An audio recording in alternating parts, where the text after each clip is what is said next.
prédication. Toi qui reconnais que Jésus vit en toi,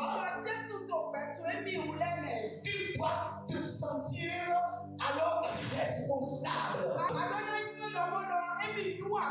Chaque jour, des milliers de personnes meurent. Sans Jésus, elles vont en enfer. Que fais-tu toi pour alors donc être collaborateur de Dieu? Les prédications de l'église évangélique des Assemblées de Dieu à Akpakpa Sololéré, c'est sur la télé évangélique. Mes frères, Jésus n'a personne pour apporter la bonne nouvelle dans le monde entier.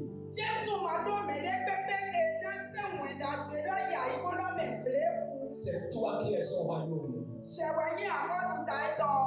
qui es son corps. C'est toi qui es sa foi. Il a mis tout à ta disposition pour que l'évangile aille vers ceux qui sont en train d'aller en enfer. Prenez le rendez-vous tous les mercredis à 20h et les vendredis à 10h. Les prédications, suivez et changez votre vie spirituelle. Comme le thème le dit, ce qui débloque la manifestation de la capacité du Saint-Esprit.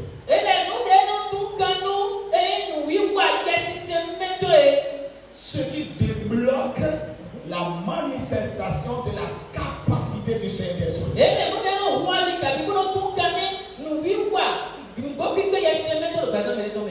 Vous savez, le Saint-Esprit est une personne vivante. C'est une personne vivante qui a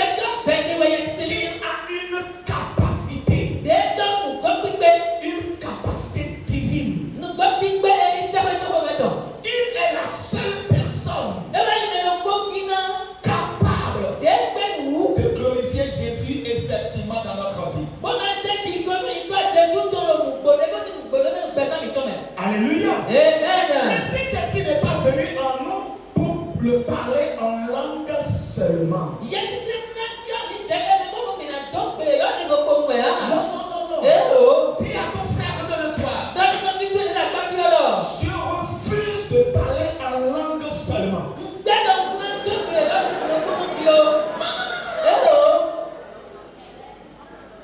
Non. Le Saint-Esprit est venu en nous pour que les gens connaissent que Dieu existe. Le Saint-Esprit est venu en nous pour que le surnaturel se révèle. Le Saint-Esprit est venu en toi pour que les gens sachent que ton Dieu est différent des modes de terre différents, des vers différents, des dieux serpents que les gens adorent.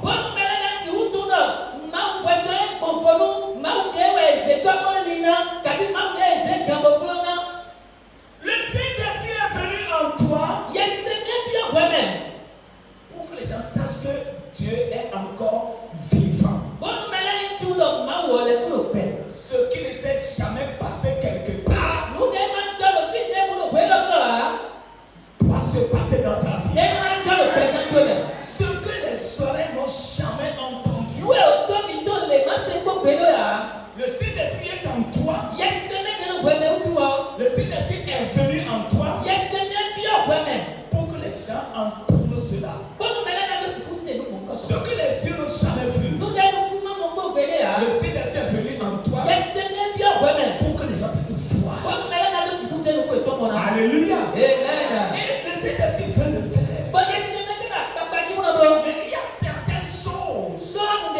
Mais il y a certaines choses qui embrigadent le Saint-Esprit et l'empêchent de se manifester, de révéler sa capacité. Et ce matin, Dieu nous a envoyés pour que nous partagions ensemble certaines choses dans les Saintes Écritures.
Nous parlerons de l'aspiration pour le surnaturel.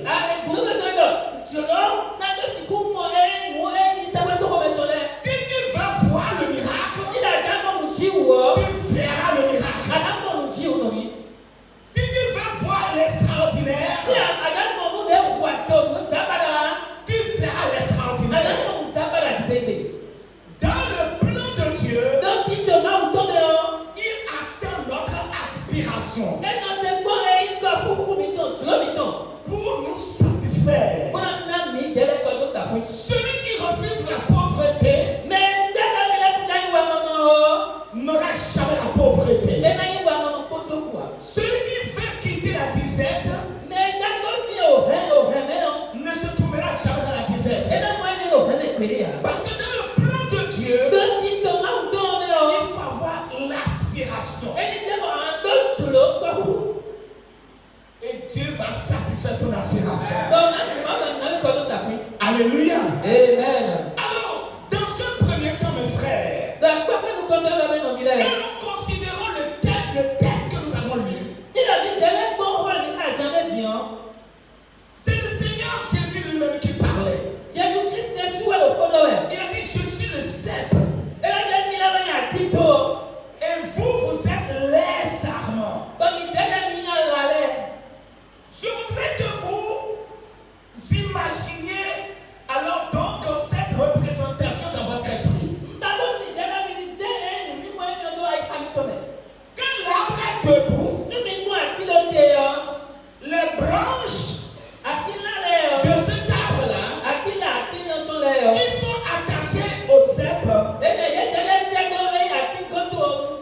alors, et ce sont les branches-là qui portent de fruits. Et Jésus dit, si vous demeurez en moi, et moi je demeure en vous, vous porterez beaucoup de fruits. Alors vous devez voir ceci. La sève qui coule dans l'arbre, c'est la même sève qui entre dans les branches, n'est-ce pas? Alors cette sève, alors fait, et si on veut dire, on veut parler de comparaison, cela peut être comparé au Saint-Esprit qui coule dans le tronc d'arbre, le tronc d'arbre qui est Jésus-Christ. Et c'est la même sève là qui entre dans les branches. Alors donc la vie, la qualité de vie qui est dans le tronc d'arbre, c'est la même qualité de vie qui est dans les branches. Alléluia. Alors donc si c'est le cas, l'espérance du tronc d'arbre doit être l'espérance des branches aussi.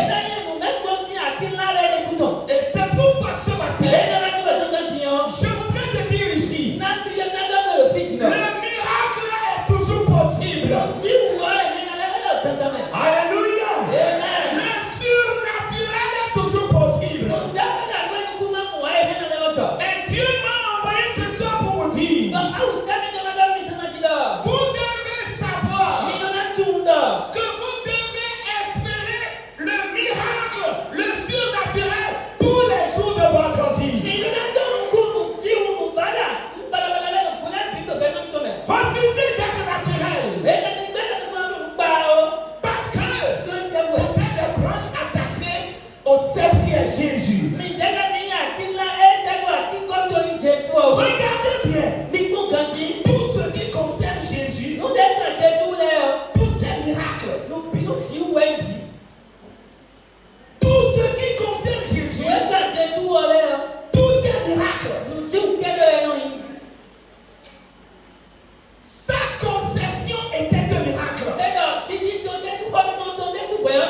Sa conception était un miracle.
conviction, qui entendent le Saint-Esprit leur parler, mais ils veulent comprendre. Ils veulent savoir ce qui va arriver d'abord. Et ils n'obéissent pas. Non, ça là-bas, je ne comprends pas. Alléluia. Amen. La deuxième chose, nous allons sauter certaines choses et aller plus loin. Ayez la soif de la soif de dépendre de Dieu et de Dieu seul. Lisons ensemble dans Luc 4, verset 14. La Bible dit, Jésus, revêtu de la puissance de l'Esprit, retourna en Galilée. Et sa renommée se répandit dans tout le pays. Alléluia. Amen. Ta renommée aussi ira loin. Le Seigneur Jésus, lorsqu'il a obéi à la voix du Saint-Esprit, et il est parti dans le désert, c'est là qu'il a exprimé sa dépendance totale de Dieu.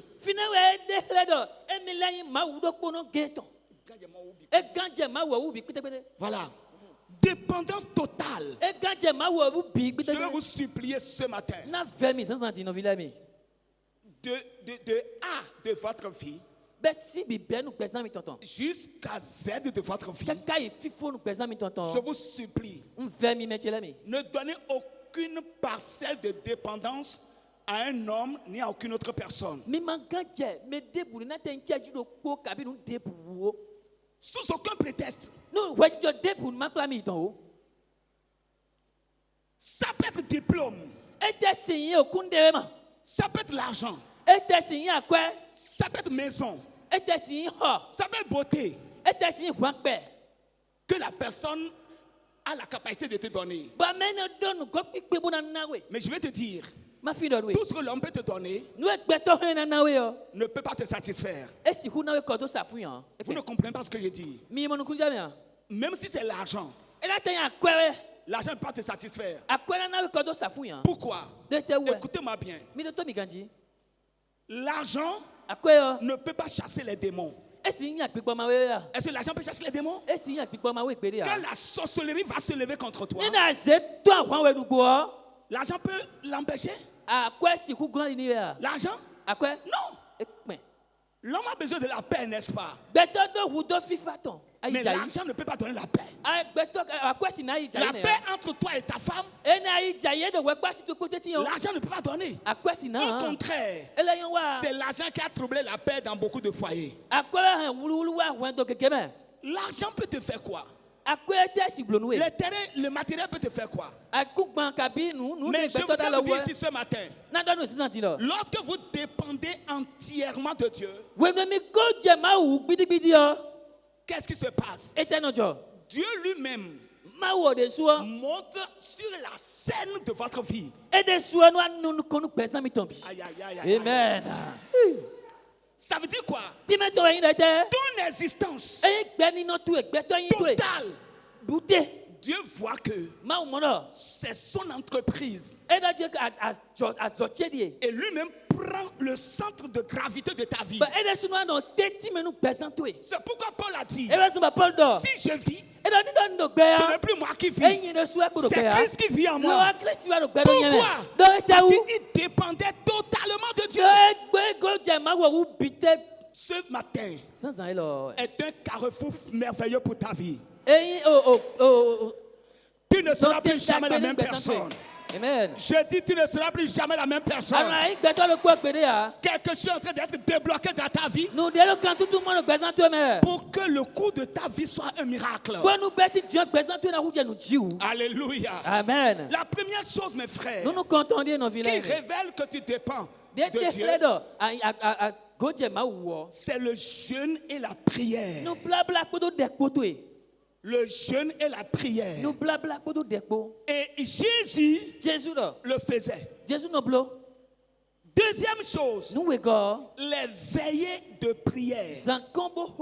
Que ces choses ne manquent pas dans ta vie séculière. Même si à l'église il n'y a pas veillé, s'il n'y a pas veillé, organise ça dans ta propre maison. Personnellement, il faut organiser ça. Veillée de prière. Et la troisième chose, la prière matinale. Écrivez ça s'il vous plaît. La prière matinale, c'est des choses qui sont continuellement présentes dans la vie de Jésus. Jésus ne commence jamais une journée sans avoir prié d'abord, se présenter à son Père d'abord avant de se présenter aux hommes. Et la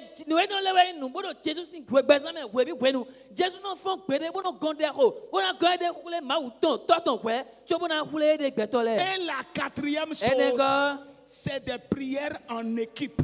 Ne continue pas à prier seul, ce n'est pas bon. Un seul fagot ne peut pas préparer la pâte, ni la sauce, ni même l'eau chaude. Il faut que vous soyez au moins 2, 3, 4. Est-ce que quelqu'un veut être comme Daniel dans sa vie ici? Daniel de la Bible. Daniel avait son équipe de prière. Il a son équipe. Mais pourquoi toi tu n'as personne pour prier avec toi? Non, tu peux trouver des gens qui vont rester avec toi. 2 personnes, 3 personnes. Que ça ne soit pas grand. Mais 2, 3. Au plus 4. Même Jésus, il avait son équipe de prière. Vous connaissez? Pierre, Jean, Jacques. C'est voilà son équipe de prière.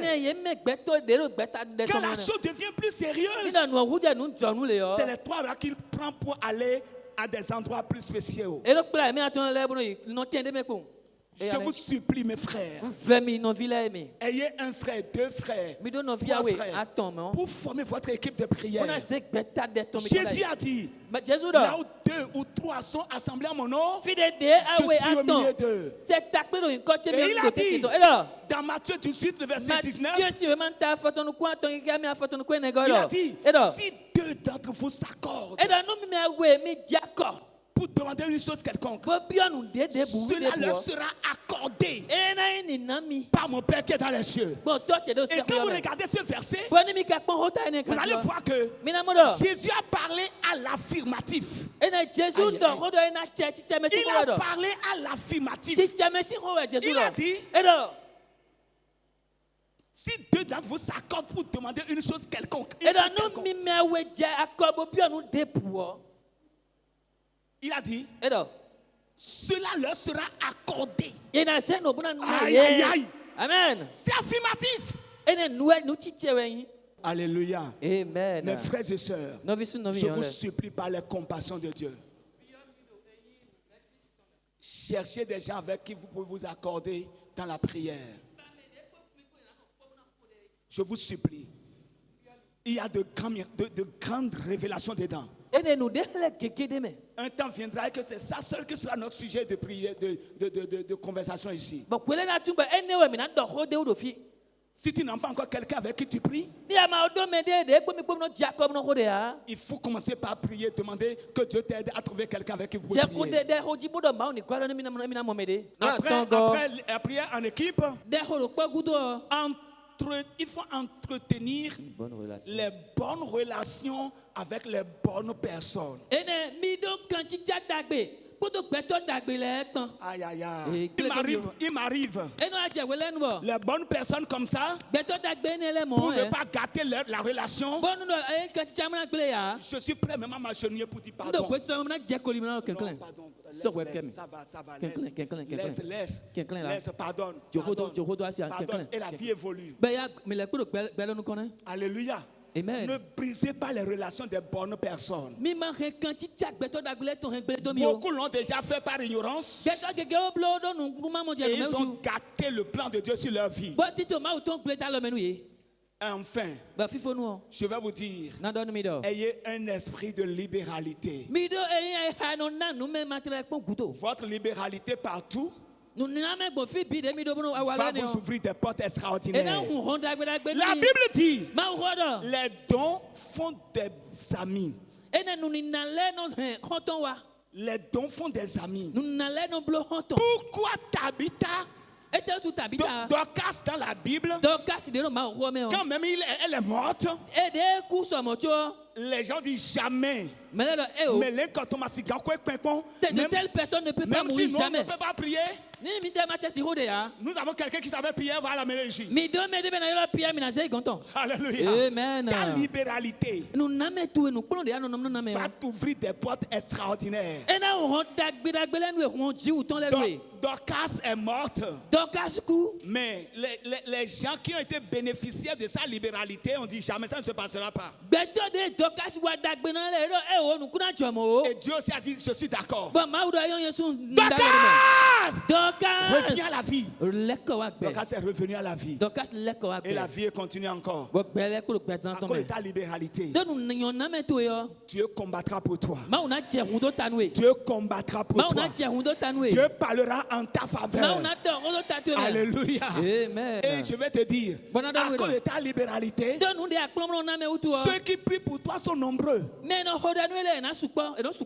Ils sont nombreux. Parce que la bouche qui mange ne peut que bénir. Un musulman est prêt à te construire une maison, te mettre dedans gratuitement pour que tu viennes à la mosquée avec lui. Mais vous ne savez pas ça? Ils ont arraché beaucoup de nos chrétiens comme ça. La personne est sur Zémidjan toujours. Il lui a trouvé du travail. Non seulement ça, il a bâti une maison. Il l'a mis dans la maison. Et lui qui n'avait pas sanitaire, désormais il a sanitaire. Il a même ventilateur qui tourne plat sur sa tête. Et le musulman lui a dit, je veux que tu ailles à la mosquée avec moi. Beaucoup de nos chrétiens sont partis comme ça. Beaucoup. Mais c'est un secret que nous laissons, nous ne pratiquons pas. Qui ici a jamais bâti une maison pour un frère pour dire viens rester dedans? Combien ici ont trouvé du travail à un frère pour dire votre libéralité va débloquer la manifestation du Saint-Esprit dans votre vie. À cause du temps, je voudrais m'arrêter ici pour dire, mes frères, il faut que le surnaturel se lève dans ta vie. Il faut que le surnaturel se lève. Ton heure a sonné.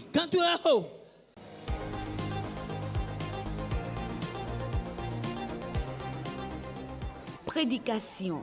Toi qui reconnais que Jésus vit en toi, tu dois te sentir alors responsable. Chaque jour, des milliers de personnes meurent.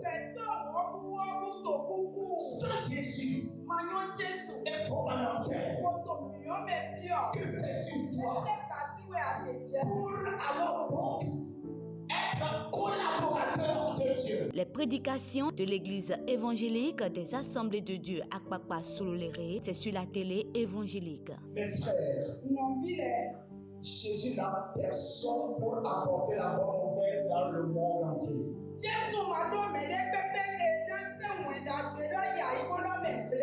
C'est toi qui es son royaume. C'est toi qui es son corps. C'est toi qui es sa voix. Il a mis tout à ta disposition pour que l'évangile aille vers ceux qui sont en train d'aller en enfer. Prenez le rendez-vous tous les mercredis à 20h et les vendredis à 10h. Les prédications, suivez et changez votre vie spirituelle.